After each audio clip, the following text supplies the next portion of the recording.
Wales' new manager will definitely not be English. Welsh football's governing body has ruled out the prospect of an Englishman being named the next Wales manager. The Football Association of Wales (FAW) hopes to have a successor to Chris Coleman in place in time for the draw for the Nations League on the 24th of January. "We have always favoured Welsh people because arguably the passion is there," said FAW Chief Executive Jonathan Ford. "Somebody said this earlier, Welsh most definitely, foreign possibly, but definitely not English."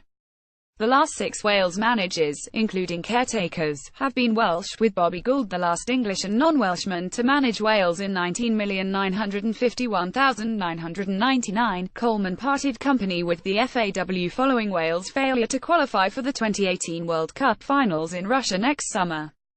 While the search for a new national manager has begun, Wales do not have another match until the 2018 China Cup. "We have a little bit of time and we will be going through that process, a diligent process, to select our new manager, maybe towards the end of this year or the start of next year," said Ford. "We have the draw for the European Nations League at the end of January, so it would be lovely to take a new manager across to that draw, so that gives you the first sort of deadline we are working to." Jonathan Ford became FAW chief executive in 2009 and appointed Chris Coleman as Wales manager in 2012. Coleman's assistant Ocean Roberts, plus ex-Wales strikers Craig Bellamy and John Hartson have all expressed their interest in taking over.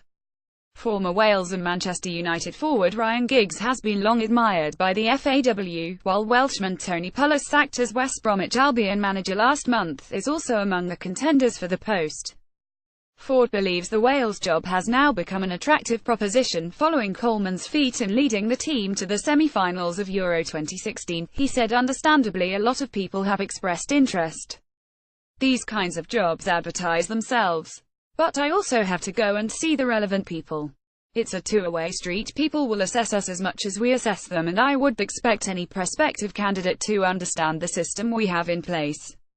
Ford also said there are no ill feelings towards Coleman, who cited differences with the FAW following his departure to take over Championship side Sunderland.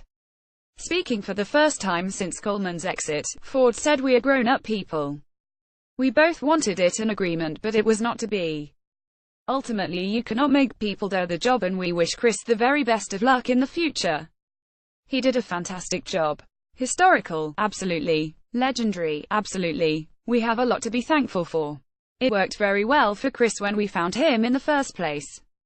He took over in very difficult times. He has left us in a very different place. We are delighted with what he has done and we wish him the very best of luck."